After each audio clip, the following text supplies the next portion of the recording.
Assalamualaikum warahmatullahi wabarakatuh. Kami dari kelompok 1 biologi kelas 12 IPA 2. Di sini kami akan melakukan praktikum mengenai materi yang terakhir, yaitu bioteknologi. Selamat menyaksikan.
Apakah kalian mengenal istilah bioteknologi? Yaps, betul. Bioteknologi telah dikenal manusia selama ribuan tahun.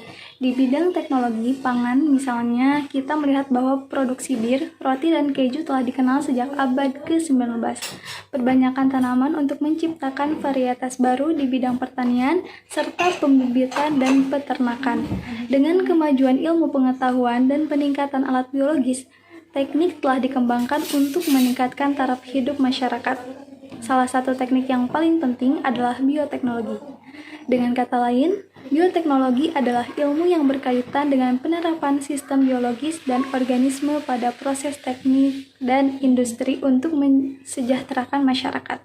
Bioteknologi telah digunakan selama lebih dari 6.000 tahun untuk menghasilkan produk yang diinginkan dengan menggunakan mikroorganisme seperti roti, bir, keju, dan lain-lain. Sampai saat ini, pemanfaatan bioteknologi telah merambah hampir ke seluruh aspek kehidupan.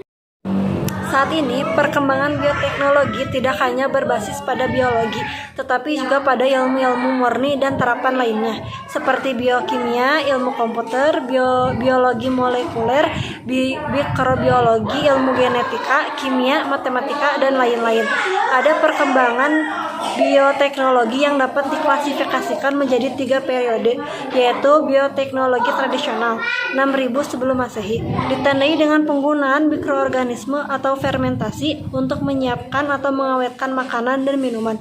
Periode ini yang terjadi sebelum tahun 1800 Masehi, dimulai dengan produksi bir dari ragi Babilonia. Selain bir, ada juga makanan dan minuman yang diolah melalui fermentasi, misalnya roti, tempe, lakban, sake, oncom, dan kecap. Namun, orang dahulu tidak mengenal istilah bioteknologi karena tidak ada ilmu yang menjelaskannya. 2. Era bioteknologi ilmiah 1800 sebelum Masehi sampai pertengahan abad ke-19, orang-orang mulai menyadari bahwa fermentasi tidak terjadi secara kebetulan. Penasaran, mereka melakukan penelitian dengan menggunakan prinsip ilmiah. Hasilnya adalah penemuan enzim yang diekstraksi dari ragi yang dapat mengubah gula menjadi alkohol. Yang ketiga, era bioteknologi modern atau setelah Perang Dunia II sampai sekarang. Seiring berjalannya waktu, kebutuhan manusia juga semakin meningkat. Upaya sedang dilakukan untuk memproduksi makanan dan obat-obatan melalui proses yang lebih efisien dan efektif. Era bioteknologi modern sudah ada saat ditemukannya enzim restriksi endonukleas. Enzim ini memungkinkan kita memotong dan menempelkan DNA ke dalam organisme hidup. Manfaat dari bioteknologi tradisional adalah menambahkan kandungan gizi produk pangan berupa makanan dan minuman, membantu proses peningkatan industri pertanian sebagai komoditas produksi dan industri perdagangan, menambahkan jumlah lapangan pekerjaan dan meningkatkan pendapatan masyarakat, mempromosikan produk industri dalam negeri. Penerapan bioteknologi konvensional telah merambah beberapa bidang kehidupan manusia seperti pangan, pertanian, peternakan, serta kesehatan dan obat-obatan. A. Pangan. Ada banyak manfaat ilmu bioteknologi konvensional di bidang pangan. Pasalnya, bidang ini menjadi titik awal pengenalan bioteknologi manusia sederhana pada zaman dahulu. Berikut adalah contoh produk bioteknologi di bidang pangan. Yang pertama, tempe yang terbuat dari kacang kedelai menggunakan enzim protase dan fungi Rhizopus oligosporus sebagai agen hayatinya.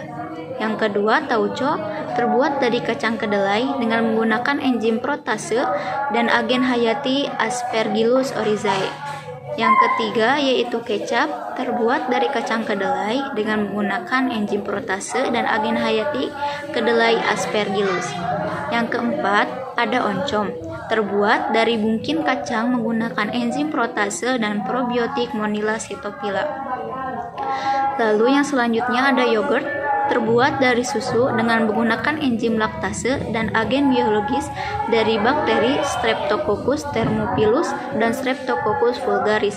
Yang terakhir yaitu ada keju yang terbuat dari susu dengan enzim lipase dan agen biologi Lactobacillus. Nah, itulah mengenai materi praktikum bioteknologi. Terima kasih. Wassalamualaikum warahmatullahi wabarakatuh. Sampai jumpa.